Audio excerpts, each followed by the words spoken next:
फिर दिन हुआ पुरानी रात का, करे सौ शुक्र हम खुदा की जात का, खुदा की जात का, नया फिर दिन हुआ। आज की आयत। जब वो बातचीत और पूछताछ कर रहे थे तो ऐसा हुआ कि यीशु आप नज़दीक आकर उनके साथ हो लिया। लूका 24 बाब 15वीं आयत। अजीज़ों, इन दिनों यरूशलेम शहर बहुत अजीब खबरों का मरकज़ बना हुआ था। वहाँ खोपड़ी की जगह यानी गुलगुता एक ऐसी जगह थी जहाँ रूमी सरकार के दौरे हुकूमत में बड़े मुजरमों को सलीबी मौत की सज़ा दी जाती थी। इन दिनों भी 2 डाकुओं को सलीबी मौत की सज़ा दी गई, मगर इस बार कुछ मुख्तलिफ ये था कि उनके साथ एक तीसरे मुजरम को भी बकौल उनके यीशु मसीह को भी सलीबी मौत की सज़ा दी गई। हैरत की बात यह थी कि जैसे ही ये वाक़या ज़ुहूर पजीर हुआ, हैरान कुन बातें रूनुमा होने लगीं। हुआ ये कि रूमी अदालतों से जिस मुजरम बकौल उनके यीशु नासरी को सज़ाए मौत सुना दी गई, अव्वल तो ये कि उस पर किसी किस्म का कोई जुर्म साबित हुआ ही नहीं था। फिर भी लोगों ने उसे कांटों का ताज पहनाया, कोड़े लगाए, लान तान किया, सिर्फ इस वजह से कि वो खुद को यहूदियों का बादशाह कहता है। फिर सलीब उसके कंधों पर रखवा कर उसे खोपड़ी की जगह ले जाया गया ताकि दीगर बदकारों के साथ उसे भी कैफरे किरदार तक पहुंचाया जाए। सिर्फ यही नहीं बल्कि बकौल उनके मुजरम यीशु नासरी के सलीबी वक्त तक फितरत के गैर यकीनी बदलते रंग ढंग यानी 3 पहर तक 4 सू अंधेरा, भंचान का आना, कब्रें खुल जाना, मुकद्दसीन का कब्रों में से निकलकर मुख्तलिफ लोगों को दिखाई देना, ये सब कुछ यरूशलेम के लोगों के लिए हैरत ज़दा था। ये देखने और सुनने वाला शदीद उलझन का शिकार था कि ये मुजरम बकौल उनके यीशु नासरी था कौन। अजीज़ों, इन लोगों में यकीनन वो लोग भी शामिल थे जिन्होंने यीशु मसीह के मौजज़ात भी देखे होंगे और उस भीड़ में शामिल होकर उसकी तालीम से भी मुतासर हुए होंगे। आज इस सारे वाक़या को हुए 3रा दिन था। लगता है इस कार्रवाई को देखने यरूशलेम के गिरदोनवा के लोग आए हुए थे जो अब लौट रहे थे। कलाम मुक़द्दस में ऐसे ही 2 मुसाफिरों का जिक्र है जो अपने गांव अमूस को जो यरूशलेम से 7 मील दूर था जा रहे थे।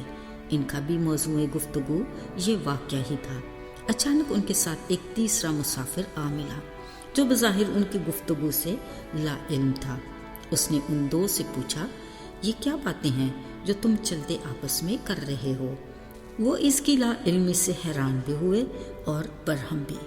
बोले, लगता है तो वाहिद शख्स है जो यरूशलेम के इन दिनों के हालात को नहीं जानता। फिर उन्होंने उसे यीशु मसीह के मसलूब होने तक, औरतों की फरिश्तों के साथ यीशु मसीह के जी उठने की खबर तक सारा माजरा कह सुनाया।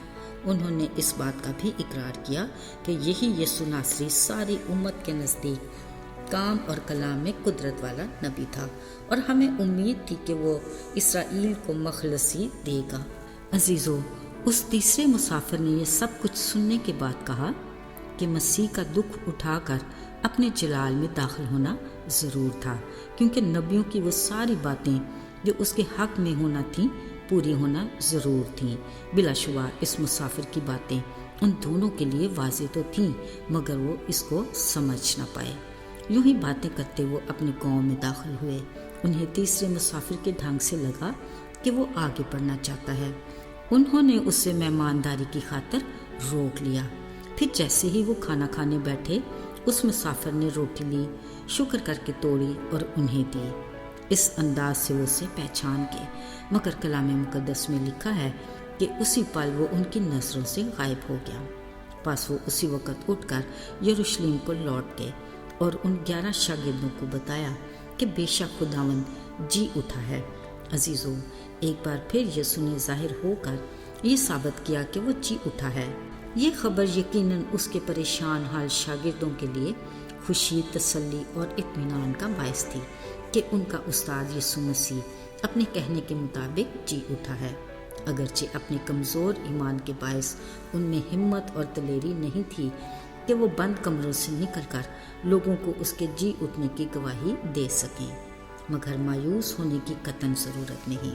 کلام مقدس میں لکھا ہے، یسوع کے کیے وعدے کے مطابق انہیں جیسے ہی روح القدس ملا، ان کی گواہی بشمول پطرس کے ہزاروں لوگ ایمانداروں کی جماعت میں شامل ہوتے رہے۔